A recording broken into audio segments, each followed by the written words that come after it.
That's the fishing spot. Check the chapel very, very quickly. Nope. Nope. Wow, nobody's in here.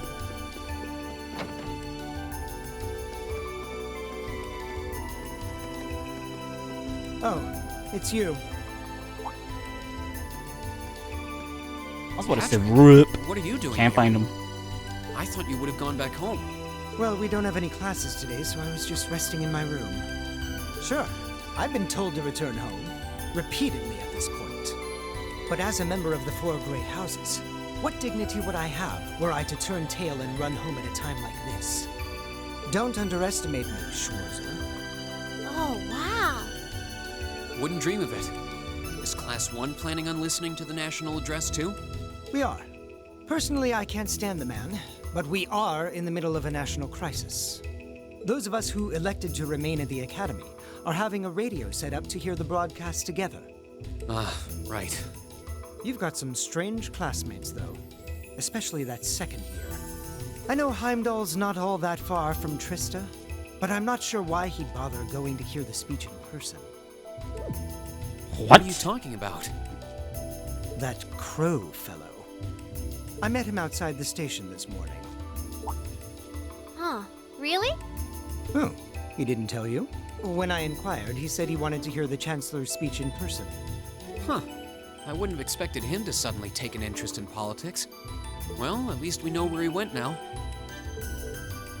He's like, I haven't a clue what you're babbling on about. Anyway, it's almost noon now. Shouldn't you be running along? You'll miss the broadcast. Oh, yeah, you're right. Let's get going, Milliam. Everyone else is waiting in the classroom. Okay. He's worried.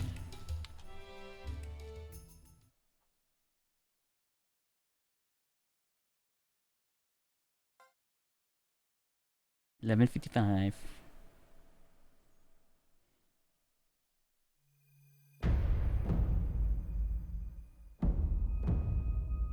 The clock's about to strike noon in Heimdall, with the Chancellor set to take the stage for his national address.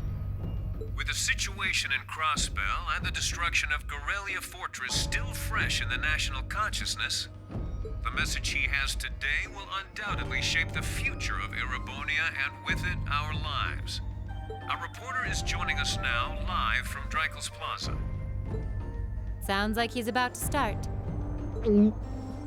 Oh, I hate this. I've got butterflies in my stomach. This is Misty, coming to you live from Heimdall. Huh? Why is Misty... Oh, it's the host from Abendheim. At least that's a reassuring voice to hear at a time like this. Emma knows something's up. How? Emma? What's wrong? The woman talking on the radio, she's... You all know her? She's looking at anger face. Misty? Of course. She hosts the radio show Abendheim every Sunday night at 9. I've seen her out and about in Trista, too. She always looks so fashionable. Though, considering Abendheim is broadcast by Radio Trista, it makes sense that's where she'd be. Huh? Do you know her or something? The Chancellor's standing at the podium, and it looks like he's about ready to begin. Let's hear what he has to say. Citizens of Heimdall, fellow countrymen, Erebonians far and wide, I thank you for your attention. I am Gileath Osborne, your Chancellor and the acting representative of the Imperial Government.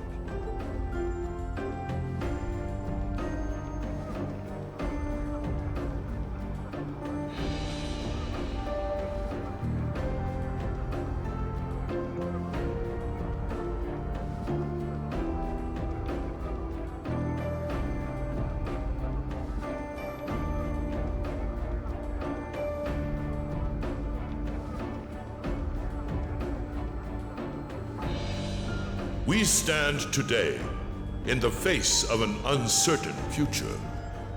All of you, I'm sure, are aware of what has transpired in recent weeks. Crossbell, our erstwhile province, has defiantly declared its independence.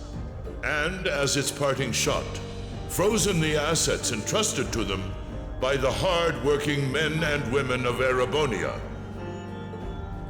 As we have moved to safeguard our national interests, armed conflicts have broken out on our borders.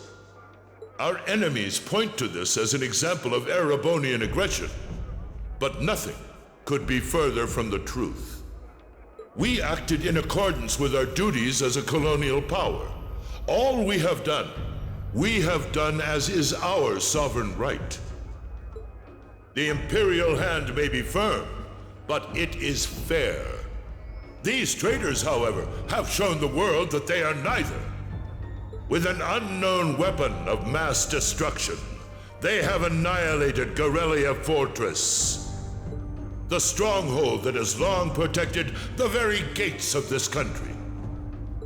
I ask you, brothers and sisters of the Empire, do we allow such an odious act to go unpunished? Oh, we're going to war.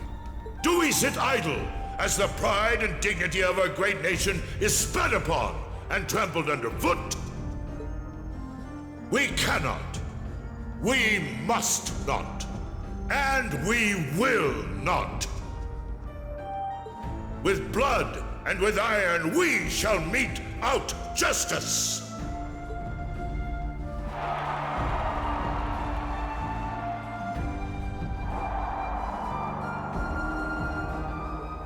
Listen to him go. Oh, he's quite the orator, that's for sure. Well, he's certainly not out to upend my expectations. Milliam? What are you doing?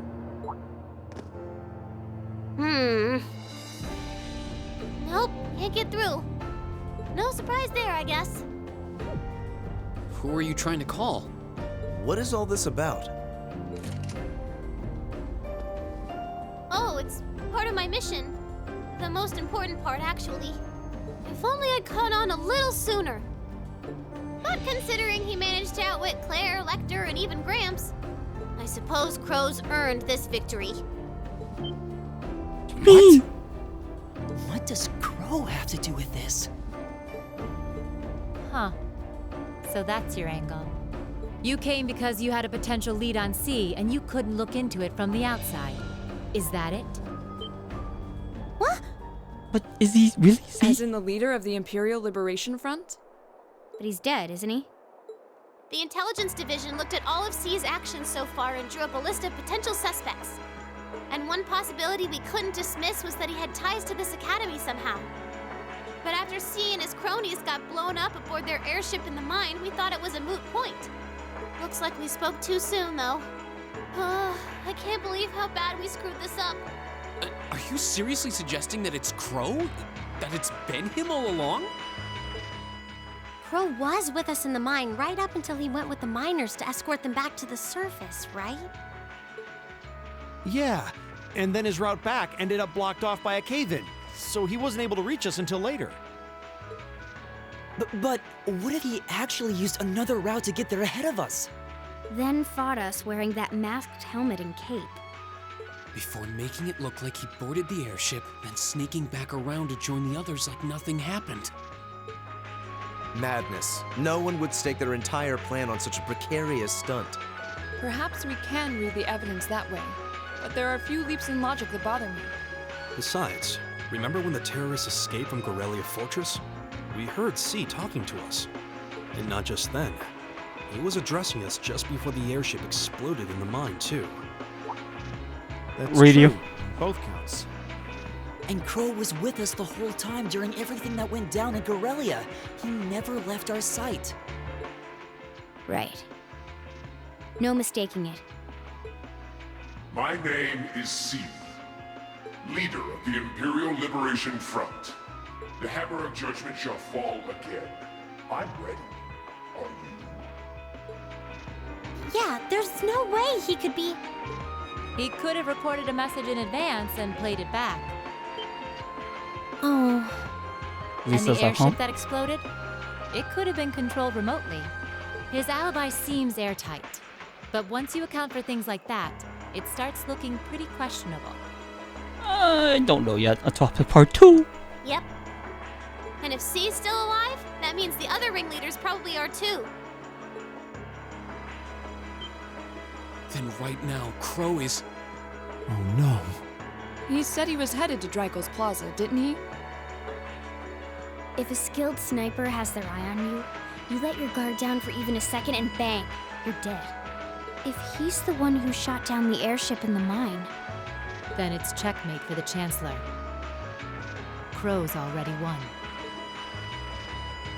We stand at the brink of nothing. Whoops.